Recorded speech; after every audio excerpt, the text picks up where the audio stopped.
Trisac, l'après-midi, avec Benoît Dutrisac, au 98.5. De retour avec Christian Page. Tantôt, on va parler à Antoine Robitaille sur ce remaniement ministériel. Pierre Moreau devient ministre des Transports à Québec. Bon, ben là, je suis pas au courant. M'en relire les dossiers, m'en va revenir dans 3 mois. Exactement. Ça, c'est l'efficacité du gouvernement Charest. Bon, tu sais, le transport, là, c'est comme un dossier là qui est important. Ouais, ces temps-ci, il suffit de circuler sur les rues de Montréal et même, je suis allé, même quand on se promène en région, il y a partout, même les petites villes, les villages, on y retrouve des travaux de construction. C'est, en fait, on n'échappe jamais à ces bouchons. Je te rappelle, hein, chaque compte que tu croises, c'est $1 par jour chargé au gouvernement par les entrepreneurs. 1 pièce par jour. Chaque compte coûte à peu près 100 pièces. Fait que, en 3 mois, il est amorti, puis après, shitling, c'est directement dans tes poches. Il y a autres mythes et complots, hein. Il n'y a pas juste le 11 septembre. Non, le numéro que tu mets en ligne. Non, effectivement. Il y en a d'autres. Le homme de Windsor, Ben oui. Depuis 4 mois, les habitants de West Windsor, en Ontario, sont aux prises avec un mystérieux homme. Hein, c'est un bourdonnement. Le bruit dans le sens de homme. Oui, ça ressemble à une sorte de vibration dans l'air. Yoga. Ouais. Oui, il y a un groupe d'Hare Krishna qui sont installés dans le secteur. Le bruit, en fait, n'est pas perçu par tout le monde. Il se produit surtout entre 1h et 3h du matin. Et d'après ce que l'on croit, il pourrait s'agir d'une sorte de basse fréquence. En fait, c'est pas West Windsor n'est pas le seul endroit dans le monde où les gens sont aux prises avec ce mystérieux homme. Ça ressemble à une sorte d'acouphène pour les gens qui l'entendent. Comme je l'ai mentionné, ce ne sont pas tous les gens qui l'entendent. Il y a d'ailleurs un représentant municipal qui a acheté une maison dans le quartier où le homme en question se produit. Et il a déclaré récemment que la municipalité prenait ça très au sérieux. Ils allaient essayer de trouver la source de ça. Mais comme ce n'est pas la seule place où on a de ces hommes-là, la ville la plus célèbre au monde pour son homme est la ville de Taos, au Nouveau-Mexique. Hein, on peut même aller sur Internet, puis on peut télécharger le bruit qu'on a amplifié, donc les gens peuvent entendre un peu ce qu'entendent les gens de Taos. Et on croit qu'il pourrait s'agir de systèmes de communication entre les sous-marins utilisés par l'armée pour communiquer entre eux. Ben oui. Et ça produirait donc cette très basse fréquence ou ces infrasons, et certains auraient des capacités auditives de pouvoir capter ces infrasons. Et ça créerait chez ces gens-là une sorte de bourdonnement, un peu comme un acouphène. Jean-François Dumas nous a fait une chronique il y a 2 semaines sur ces fréquences qu'on peut utiliser pour éloigner. Il y a une amie qui a utilisé ça pour éloigner les adolescents qui se tenaient dans un parc près de chez elle. Et il nous a fait jouer toutes les fréquences. Puis il y a des fréquences selon l'âge qu'on n'entend plus. Ouais. Puis moi, à l'âge où je suis rendu, j'entends plus rien. Ouais. mais tout ce qui est aigu, là, vraiment, ça nous échappait. Puis des sons quand Alexandra entendait, moi, je pouvais pas y arriver. Et là, on entend un son, un petit homme qu'on a entendu, non? Non, j'entends rien. Okay. Sincèrement, j'entends rien. Merci, Larry. Mais la fréquence et le truc pour les adolescents, est-ce que ça a fonctionné? Paraît que oui. Oui, la fréquence Michel Louvain, c'est très, très bon. C'est pas fin, Je tiens à rappeler que quand même, à West Windsor, c'est là que se trouve le 21e régiment des forces armées. Je tiens à rappeler qu'à West Windsor, c'est quand même là que se trouve le 21e régiment des forces armées canadiennes. C'est peut-être eux autres qui vibrent. Ah, c'est peut-être. Entre eux. Non, des exercices quelconques.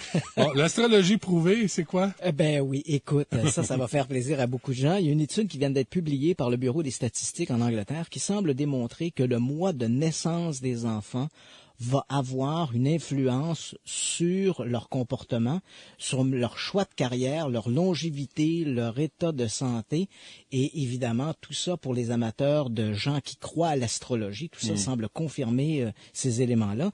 Je te donne ici quelques exemples qui sont sortis de cette liste statistique. Donc si ton enfant est né en décembre, il a plus de chances de faire un métier du genre dentiste que plombier. S'il est né en janvier, il risque de se retrouver au gouvernement comme agent de recouvrement. En février, il risque d'être un artiste et en avril et en mai, on est plus proche des gens qui auront un métier manuel, plombier, mécanicien ou autre. Les statisticiens se sont penchés en fait sur 19 groupes de travail professionnel. On fait ressortir les dates de naissance de ces gens-là pour constater effectivement qu'il y avait ces curiosités, ces anomalies statistiques. Pour ce qui est maintenant des problèmes de santé, crois-le ou non. Non, mais les autres mois, qu'est-ce qui arrive? Ouais, ben là, les autres mois, j'ai pas la liste de tous les mois. Non, mais je t'en nomme quelques-uns. À toi de choisir. Là, les gens sont là, puis moi, puis le mois d'août. Moi, c'est ça, moi, je suis né au mois de septembre.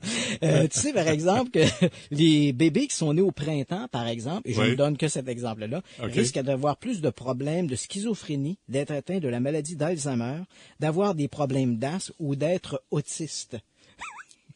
L'étude montre également que ces mêmes enfants risquent d'être moins intelligents que les enfants nés à d'autres moments de l'année. Mais voyons donc. Alors là, tu vois, on se trouve ici dans une zone excessivement dangereuse et très élitiste. On risque en fait de se retrouver dans la situation un peu controversée dans laquelle s'était trouvé le Doc Mayou en parlant de l'étude sur les gens là de race noire. Exactement.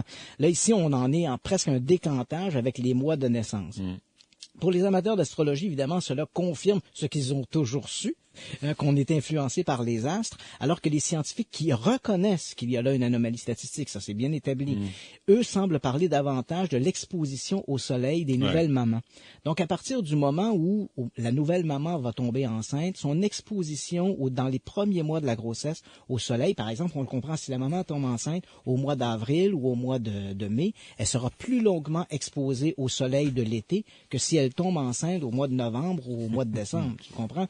Donc, l'exposition au soleil va jouer sur la production de vitamine D dans l'organisme et cette production de vitamine D influencerait sur l'état de santé du fœtus et son développement et l'intelligence et tout le reste. Donc, les chercheurs vont s'orienter davantage dans ce sens-là que du côté des astres. C'est intéressant quand même. Oui, absolument. Okay, c'est quand même intéressant. On s'arrête un instant, Christian Page. Pour suivre Benoît Dutrisac sur Twitter, twitter.com/Dutrisac. Alors, Christian Page est avec nous. Christian, vendredi dernier, il y a un film qui a pris l'affiche, lequel? Apollo 18. Donc, Apollo 18 a fait beaucoup de rumeurs en fin de semaine, mais en fait, la rumeur circule depuis quelques semaines. D'abord, disons, qu'est-ce que c'est que cette histoire d'Apollo 8, Apollo 18, pardon. Le scénario de ce film-là, c'est une sorte de documentaire, un peu à la Blair Witch Project. Là, tu vois, le faux documentaire, images à l'épaule, avec des séquences filmées un peu de façon nerveuse et colligées ensemble. À l'époque, lorsque les producteurs travaillaient sur Apollo 18, ils nous disaient... Bon, rappelons que pour l'histoire, les missions lunaires ont pris fin en décembre 1972 avec la mission Apollo 17. Il n'y a jamais eu officiellement de mission Apollo 18.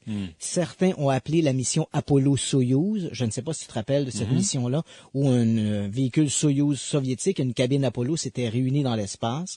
Certains avaient baptisé cette mission Apollo 18, mais le nom officiel était la mission Apollo Soyouz. Lorsque l'on parle de débarquement d'hommes sur la Lune, la dernière mission, décembre 1972, la mission Apollo 17. Donc voilà que les producteurs de ce film, Mission Apollo 18, nous racontent qu'un producteur russe aurait découvert qu'il y avait bel et bien eu une mission Apollo 18. Il aurait même retrouvé des films tournés par la NASA, donc des films de transmission de la mission Apollo 18, montrant que cette mission avait eu lieu, qu'il y avait eu alunissage, mais que la NASA avait dissimulé ces informations à cause des conséquences catastrophiques. D'abord, l'équipage serait décédé et ensuite on aurait découvert la présence sur la Lune d'extraterrestres qui seraient un peu responsables du fiasco de la mission. Alors évidemment, à l'époque, lorsqu'on avait fait toute cette publicité, les producteurs avaient même annoncé qu'ils mettraient dans le film des séquences authentiques de ces films de la vraie mission Apollo 18 et que le reste était des scènes de reconstitution, mais qui ne servaient qu'à soutenir l'ensemble des éléments entre eux. Alors le film est sorti vendredi dernier et là, évidemment, toute cette rumeur circule. Est-ce que oui ou non, il y a eu une mission Apollo 18? Est-ce que la NASA a dissimulé de l'information? En fait, la NASA était tellement prise à partie dans cette histoire-là qu'elle a senti le besoin de réagir. Et il y a quelques jours, un porte-parole de la NASA est sorti en disant « Non, nous on rappelle aux gens qu'il n'y a jamais eu de mission Apollo 18. Tout ça est un faux montage, faux film. » Oui, c'est rare que la NASA réagisse de cette façon-là. Donc, elle a pris position, rappelant que la dernière mission lunaire, comme je l'ai mentionné, était Apollo 17 et que les autres missions Apollo, on devait aller originalement dans le programme des missions lunaires, on devait aller jusqu'à Apollo 20. Les missions se sont arrêtées avec Apollo 17 parce que le coût de ces missions lunaires était trop élevé. Les amateurs amateurs de conspiration qui, eux, tiennent à prétendre que cette mission Apollo 18 a peut-être un fond de réalité, rappellent que le coût le plus important des missions lunaires était la construction des vaisseaux eux-mêmes. Or, au moment où la NASA a tiré la plug, si je peux utiliser l'expression, sur les missions lunaires, les fusées Apollo 18 et Apollo 19 étaient déjà construites. Alors, pourquoi mettre fin au programme alors que la plus grande partie du budget a déjà été investie? Officiellement, les fusées Apollo 18 et Apollo 19 sont aujourd'hui exhibées. L'une se trouve au centre Kennedy. Donc, si tu as visité le centre Kennedy, au moment où tu arrives près des bâtiments, on voit cette longue fusée sur le terrain qui est là en exhibit. Où ça? À Boston? Non, au Cap Kennedy en Floride. Non, donc, on peut voir la fusée. Cette fusée-là était officiellement Apollo 18. Ah oui. Et l'autre fusée, Saturne V, du même type, se trouve à Houston, qui était originalement destinée à la mission Apollo 19. Donc, on aurait peut-être... réussi comme film, l'as-tu vu? Non, je n'ai pas. J'ai proposé à ma conjointe d'aller voir ça cette semaine, donc je pourrais... Toi, achète-moi pas avec des extraterrestres. Elle m'a dit, peux-tu me montrer ton petit bonhomme vert? Ah. Qu'est-ce que je réponds à ça? Alors? Je te dirais ça. Est-ce qu'il y a eu invasion? Est-ce qu'il y a eu... J'ai sorti mon pistolet laser. OK, ça suffit. Zoom, zoom. Bon, ça suffit. Il y a aussi une nouvelle sur John F. Kennedy et les extraterrestres. Ben oui, puisqu'on parle d'OVNI, d'extraterrestres et de conspiration, comment ne pas tout regrouper ça ensemble? Il a sorti son bonhomme vert. Très souvent, d'ailleurs. Il fait bien avoir mal dans le dos. Je pense que oui. Donc, il y a on le sait, depuis quelque temps, les grands services de renseignement, tant la CIA, le FBI et le service, par exemple, du MI6 en Angleterre, rendent public comme ça des paquets de documents qui ont été classés à l'époque confidentiels.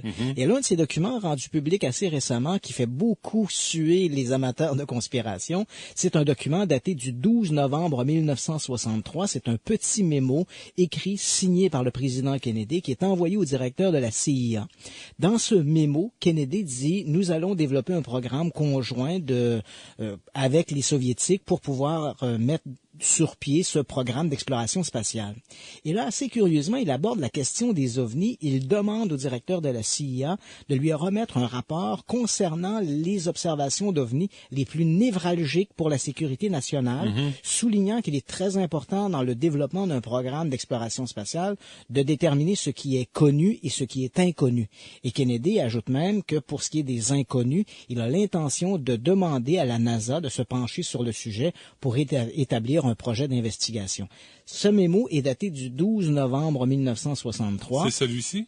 Que je t'ai remis, oui. Et Kennedy annonce, il demande au directeur de la CIA qu'il souhaite avoir sur son bureau le rapport de tout ça pour le début de 1964.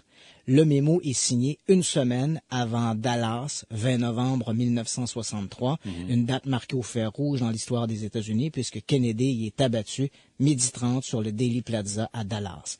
Évidemment, le scénario officiellement, c'est que Kennedy a été abattu par un extrémiste du nom de Lee Harvey Oswald, mais depuis l'assassinat de Kennedy, toutes sortes de théories de complot ont circulé. On a accusé à peu près tout le monde, allant des services de renseignement américains à la mafia. Et évidemment, la présence ou la publication de ce petit mémo fait évidemment saliver les amateurs d'extraterrestres et de complots en disant, voilà, finalement, la raison pour l'assassinat de Kennedy était peut-être que le président s'est attaqué à quelque chose de plus gros, soit la réalité de la présence des extraterrestres sur Terre. Je vois ta moue débitative. Il me semble que c'est en bas de la liste des possibilités. Je pense effectivement que c'est aussi probable qu'il ait été abattu par Jimmy Hoffa. Oui, hein? Il est toujours enterré quelque part. On a le temps rapidement pour une dernière? Ben oui, puisqu'on parle d'OVNI, allons-y avec cette dernière nouvelle. Écoute, le mois dernier, des chercheurs de trésors qui exploraient le fond de la mer au large de la Finlande soutiennent avoir localisé par quelques 90 mètres de profondeur un objet circulaire qui reposerait sur le fond vaseux de l'océan. Alors cet objet, écoute, il fait 20 mètres de diamètre, il est circulaire, il est en partie recouvert de sable et de boue. bout, ce qui laisse croire aux chasseurs de trésors que cet objet pourrait reposer au fond de la mer depuis un certain temps. Derrière cet objet-là, on voit une très longue traînée d'à peu près 300 mètres qui montre que l'objet s'est déplacé sur le fond marin. Peut-être a-t-il bougé ou au moment de son écrasement a-t-il glissé, mais comme on ne connaît aucun avion de type circulaire qui aurait pu s'écraser dans cette région-là de la mer, évidemment, les amateurs de conspiration d'extraterrestres parlent déjà de la présence d'une soucoupe volante au fond de l'océan. Alors, qui sait? Hein? Peut-être un Roswell finlandais. Merci Christian Page, merci à Larry, à François et à Alexandra. Merci à vous d'avoir été là. On refait ça demain dès midi. Il n'y a pas l'autre qui suit après cette pause.